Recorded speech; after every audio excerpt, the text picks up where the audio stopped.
வணக்கம். நான் எஸ்கே. நேற்றைக்கு தாவேகாவோடைய தேர்தல் பிரச்சாரம் வந்துட்டு திருநெல்வேலியிலையும் தூத்துக்குடியிலையும் நடந்திருக்கும். தூத்துக்குடியில் நடந்த ரோட் ஷோ, திருநெல்வேலியில் வந்துட்டு அந்த பேச்சு பேசியிருப்பார். அங்கே போயிட்டு அவர் தூத்துக்குடியிலேருந்து கிளம்புனதுலேருந்து திருநெல்வேலி போகிற வரைக்குமே ஒரு ரோட் ஷோ தான். அங்கே போகும்போது கிட்டத்தட்ட லட்சக்கணக்கான மக்கள் அவருக்காக வெயிட் பண்ணி அவரை பார்த்து அவருக்கு கொடுக்கக்கூடிய அந்த அன்பையும் வந்துட்டு நீங்கள் கண்டிப்பாக கவனிச்சிருக்க முடியும். அவர் மேலே அவ்வளோ சப்போர்ட்டாகவும் ரொம்ப நம்பிக்கையாகவும் இருக்காங்க.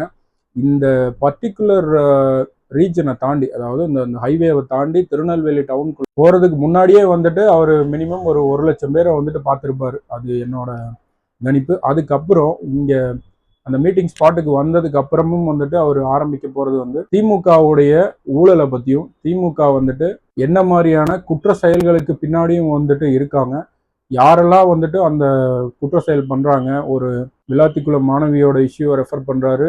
ஒரு 2 வயசு குழந்தைய கொன்ன அந்த டிஎம்கே மெம்பரை வந்துட்டு ரெஃபர் பண்ணுறாரு. அதுக்கு அடுத்தது இந்த எல்லா விஷயத்தையும் பண்ணிட்டு இந்த திமுக எப்படி தான் போயிட்டு மக்கள்கிட்ட ஓட்டு கேட்குறீங்க, உங்களுக்கே வந்துட்டு என்ன தைரியத்தில் நீங்கள் ஓட்டு கேட்குறீங்க அப்படிங்கிற மாதிரி ஒரு கொஸ்டினை வந்து ரைஸ் பண்ணியிருப்பார். இது எல்லாத்தையும் தாண்டி அவரு மேலே இருக்கக்கூடிய அவதூறுகளை வந்துட்டு பாயிண்ட் அவுட் பண்ணுறாரு.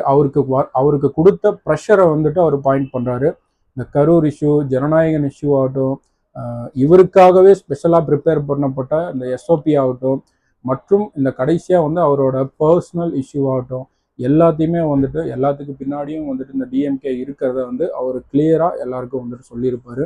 இந்த மீட்டிங்கை வந்துட்டு முடிச்சுட்டு அங்கே இருக்கக்கூடிய எல்லா மக்களையும் வந்துட்டு சந்திச்சுட்டு அடுத்து வந்து ரோட் ஷோ போகிறாரு. கிட்டத்தட்ட பாளையங்கோட்டையிலேருந்து வண்ணாரப்பேட்டை வழியாக வர்றாரு. எனக்கு வந்து அந்த ஏரியா வந்துட்டு ஸ்பெசிஃபிக்காலாம் தெரியல, அவ்வளோ வந்துட்டு எனக்கு நான் போனதும் இல்லை அந்த டவுனுக்கு. பட் அந்த பக்கம் வர்றாரு. கிட்டத்தட்ட ஒரு 1,00,000 to 2,00,000 பேர் கிட்ட அந்த ரோட் ஷோவில் மட்டும் பார்ட்டிசிபேட் பண்ணியிருப்பாங்க. ஒரு இடத்துல சொல்லலை, த்ரூ அவுட் த ரோட் ஷோவில் வந்து அந்த டவுனுக்குள்ளே மட்டும் 1,000 to 2,00,000 பேர் கிட்ட வந்துட்டு ஈஸியாக வந்துட்டு பார்த்துட்டு போயிருக்கிறதுக்கான விஷுவல்ஸை வந்துட்டு நம்ம பார்க்க முடியும். அந்த ரோட் ஷோவில் அவர் பண்ணக்கூடிய விஷயங்களான அந்த கிட்டாரை வச்சுக்கிட்டு மக்களை என்ஜாய் பண்ண வைக்கிறதா இருக்கட்டும், ஒரு பையனை தோளில் தூக்கி வைப் பண்ணுறதா இருக்கட்டும், அதுக்கு அடுத்தது வந்துட்டு ஒரு ஒரு பொம்மையை கொடுக்குறாங்க, ஒரு டெடி பேரை கொடுத்து நாங்கள் என்னை வச்சுக்கோங்கன்னு சொல்கிறாங்க, ஒரு கண்ணாடியை போட சொல்கிறாங்க, ஒரு இளநீ கொடுக்குறாங்க, ஒரு கேம்பா பாட்டிலை தூக்கி போடுறாங்க. கிட்டத்தட்ட ஒரு ரொம்ப ஜாலியாக இருந்துச்சுங்கிற மாதிரி தான் அந்த ஒரு விஷுவலை வந்துட்டு பார்க்க முடியும். அங்கே வந்து ஒரு 5 ஆக்சிடென்ட் நடந்திருக்கும். அந்த 5 ஆக்சிடென்ட்டுக்குமே வந்துட்டு கிட்டத்தட்ட ஒரு காயங்கள் நிறைய இருக்குது. இது உயிரிழப்புகள் எதுவும் இல்லை, அது வரைக்கும் சந்தோஷம்தான். பட் காயங்கள் ஆயிருக்கு, நிறைய சேதாரமும் வந்துட்டு ஆயிருக்கு. இது வந்து போலீஸ்காரங்களோட வேலை மட்டுமே இல்லாமல் இந்த பொதுமக்களோட அவங்களோட ஒரு பொறுப்பும் கூட தான். ஏன்னா கூட போகிறோம், நமக்கு வந்து 100 வண்டி ரொம்ப கிட்ட வந்துட்டு வரும்போது வண்டி கண்ட்ரோல் மிஸ் ஆகும், ஏதாச்சும் பிரச்சனை ஆகிறதுக்கு வாய்ப்பு இருக்குன்னா அது அவங்க தான் வந்துட்டு புரிஞ்சுட்டு விலகி போகணும். பட் இந்த போலீஸும் வந்துட்டு கொஞ்சம் கிட்ட வந்துட்டு இருந்திருக்கல. ஏன்னா வந்து அந்த ஒய் செக்யூரிட்டியில் இருக்கிற ஒரு மனுஷனுக்கு வந்துட்டு கிட்டத்தட்ட நீங்கள் கிட்ட தான் வந்துட்டு ப்ரொடெக்ஷன் கொடுக்கணும். அவர் வண்டியை வந்து க்ளோஸ் பை யாரும் வந்துட்டு கிராஸ் பண்ணாத மாதிரியும், அவர் வண்டியை வந்துட்டு யாருமே வந்து கிட்ட நெருங்க முடியாத மாதிரியும் வந்துட்டு ப்ரொடெக்ஷன் கொடுத்துருக்கும். பட் அது இல்லாமல் முன்னாடி பின்னாடி மட்டும்தான் பெட்ரோல் வண்டி வந்துச்சு. இந்த பைக்கில் வர்றவங்க எல்லாருமே வந்துட்டு சைடில் ஆல்மோஸ்ட் கிட்ட போயிட்டாங்க. பட் இதுவே சிஎம்மாக இருந்தாருன்னா அவர் கிட்ட கூட யாரும் நெருங்க கூட விட மாட்டாங்க. அவராக போய் யாராவது பார்க்குற வரைக்கும் வந்துட்டு அவங்க அலோவ் பண்ண மாட்டாங்க. ஸோ மற்ற யாருமே வந்துட்டு கீழே நெருங்கி வர முடியாத மாதிரி வந்துட்டு அந்த பெட்ரோல் வண்டி என்றைக்குமே இருக்கும். அதுதான் வந்துட்டு ஜி+ செக்யூரிட்டியோட ஒரு ப்ரோட்டோக்கால். பட் இவங்க வந்ததில் ஒரு 5 ஆக்சிடென்ட் ஆகிருக்கு. அது ரொம்ப அது வந்து அன்ஃபார்ச்சுனேட் தான், துரதிருஷ்டவசம் தான். பட் இவங்களுமே வந்துட்டு கொஞ்சம் பொறுப்பாக இருக்கிறதுக்கான வழிகளை வந்துட்டு தேடிக்கணும். இந்த மக்களுமே வந்துட்டு கொஞ்சம் பொறுப்பாக தான் இருக்கணும். ஏன்னா அங்கே போனால் நம்ம வந்து ஒன்றும் பெரிய ரேஸரோ இல்லை வந்துட்டு ஒரு ஆக்சிடென்ட் இல்லாமல் நம்ம வந்துட்டு வண்டியை வந்து நகர்த்தி கொண்டு போக முடியும் அப்படிங்கிற ஒரு நம்பிக்கை இருந்தாலும் கூட, பட் அங்கே வந்து விபத்துகள் ஆகிறதுக்கான வழிகள் 100% இருக்குது. அதை கொஞ்சம் தவிர்த்துக்கிட்டால் நல்லது. அந்த மனுஷனை நிம்மதியாக வேலை செய்கிறதுக்காக விடுங்கடா, போட்டு பிரச்சனை மேலே பிரச்சனை கொடுத்துக்கிட்டே இருக்கீங்க. இதுக்கு அடுத்தது இவர் பேசின விஷயங்களையும் இவர் பேசின அக்யூசேஷன்லையும் வந்துட்டு எல்லா கட்சி தலைவர்கள் ஏடிஎம்கே, டிஎம்கே மற்றும் காங்கிரஸ் முக்கியமாக வந்துட்டு அழுதுகிட்டே இருக்காங்க. என்ன பண்ணுறதுன்னு தெரில, நாங்கள்லாம் வந்துட்டு பெரிய கட்சி, நாங்கள் ஒரு 100 வருஷம் பெரிய கட்சி, ஆனால் எங்களுக்கு கொடுத்த சீட்டே வந்துட்டு 28 தான். அந்த 28லேயும் நாங்கள் ஜெயிக்கிறதுக்கான முயற்சிகள் தான் நாங்கள் பண்ணுறதுமே தவிர மற்ற எந்த கட்சியும் வந்துட்டு சாடுறது இல்லை அப்படின்னு சொல்லி பேசிகிட்டு இருந்தாங்க. பட் நேற்றைக்கு அவர் சொன்னது வந்து முற்றிலும் அவதூறு. அதாவது காங்கிரஸ் கட்சியோடைய மொத்த செயல்பாடுகளையும் வந்துட்டு ஒருத்தர் விலை கொடுத்து வாங்கிட்டாரு, அவர் தான் வந்துட்டு டிஎம்கே அப்படின்னு ஒரு ஒரு அக்யூசியேஷனை வந்துட்டு சொல்லுவார். இது வந்து அவதூறு அப்படின்னு சொல்லி காங்கிரஸ் சைட்லேருந்து சொல்கிறாங்க. பார்க்குற மக்களுக்கு தெரிஞ்சிருக்கும் என்ன மாதிரியான ஓட்டைகள்லாம் நடந்துட்டு இருக்கு. ஏன் செல்வ பெருந்தகை அவர்கள் வந்துட்டு ஸ்ரீபெரும்புதூர்ல நின்று இந்த எலெக்ஷன்ல ஜெயிச்சிட்டோம்னா, அதாவது ஜெயிக்கிறாரோ இல்லையோ, இந்த எலெக்ஷன் முடிஞ்சதுக்கு அப்புறம் காங்கிரஸ் தலைவர், காங்கிரஸ் கமிட்டி தலைவர் அப்படிங்கிற ஒரு தலைவர் பதவியிலிருந்து விலகிறதாகவும், இனிமேல் பொதுமக்களோட மட்டுமே வந்துட்டு நேரங்களை செலவு பண்ண போறதாகவும் சொல்லியிருக்காரு. ஏன் வந்துட்டு இந்த மாதிரிலாம் சொன்னார், யாரோட ப்ரெஷரில் இந்த மாதிரி சொன்னாருன்னு தெரியல. இதுக்கப்புறம் வரக்கூடிய தலைவர்கள் வந்துட்டு ஒருவேளை டிஎம்கேக்கு ஃபேவராக நடந்துக்கணும் அப்படிங்கிறதுக்காகவோ, இல்லை வந்து டிஎம்கேவோட சொல் பேச்சு கேட்டு நடக்கக்கூடிய தலைவர்களை வந்துட்டு அப்பாயின்மெண்ட் பண்ணுறதுக்கான வழிகளை வந்துட்டு டிஎம்கே வந்து தேடிக்கிட்டு இருக்காங்களா அப்படின்னு கூட நம்ம பார்க்கலாம். அந்த இடத்துல, அந்த பர்டிகுலர் இடத்துல மட்டும். இதுக்கப்புறம் இன்னொரு கட்சியும் வந்துட்டு ரொம்ப ஆக்சுவலாக நான் அவங்க மேலே வந்து ஒரு சாஃப்ட் கார்னர் எப்போவுமே இருக்கும். ஏன்னா அந்த கட்சி வந்துட்டு ரொம்ப நாளாக முயற்சி பண்ணிட்டு இருக்காங்க. என்னால் ஒரு வேற யாரும் இல்லை, இந்த நாம் தமிழர் தான். என்னால் வந்துட்டு ஒரு எம்எல்ஏவை கூட உருவாக்க முடியல அப்படின்னு சொல்லி ஆதங்கத்தில் இருந்தாலும் நான் ஆட்சியை பிடிப்பேங்கிற ஒரு நம்பிக்கையை வந்துட்டு வச்சிருக்காரு.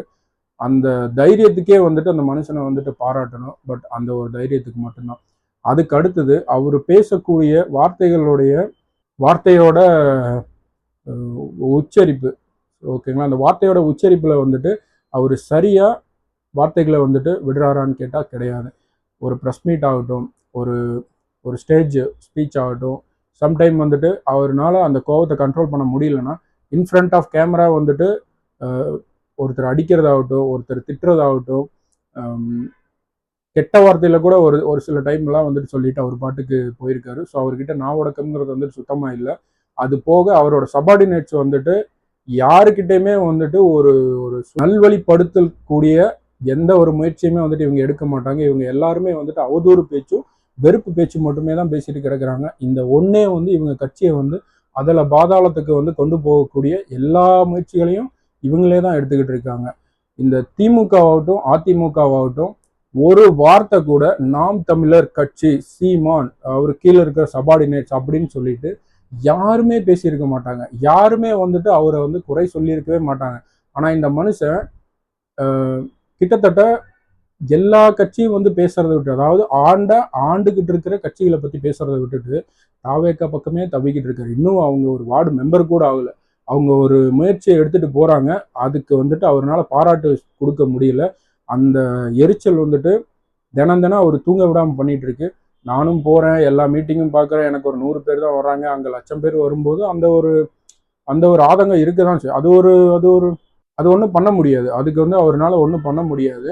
ஆனால் இவர் ஃபோக்கஸ் பண்ண வேண்டியது 10% டிஎம்கேவோட ஓட்டும் 10% ஏடிஎம்கேவோட ஓட்டும் வந்துட்டு ஃபோக்கஸ் பண்ணியிருந்தாருன்னா 20%, அவர்கிட்ட 8%, 28%.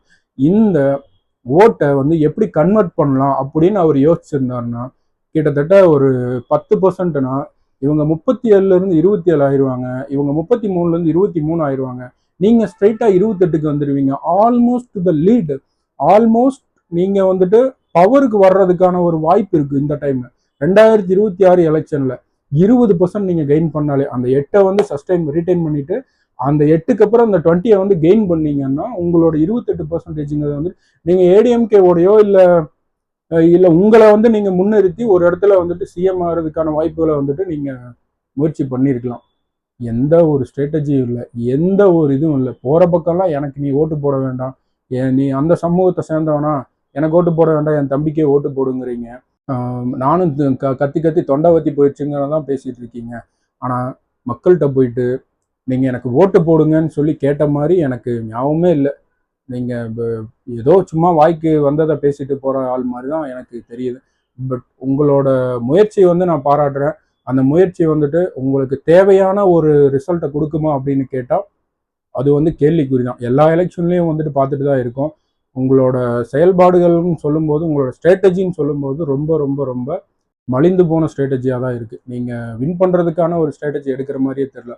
ஒரு மேட்ச் விளையாட போகிறோன்னா நம்ம தான் வந்து ஃப்ரண்ட் ரன்னர், நம்ம தான் வந்துட்டு அந்த இதையே தாங்குறோம்னா நம்ம தான் கொஞ்சம் பொறுமை காக்க வேண்டியிருக்கு. நம்மளோட வார்த்தைகள் பிரயோகங்களை வந்துட்டு ரொம்ப கண்ட்ரோல்டாக கொண்டு போகணும். பட் அதை தவிர மற்ற எல்லா வேலையும் நீங்கள் பண்ணிக்கிட்டு இருக்கீங்க.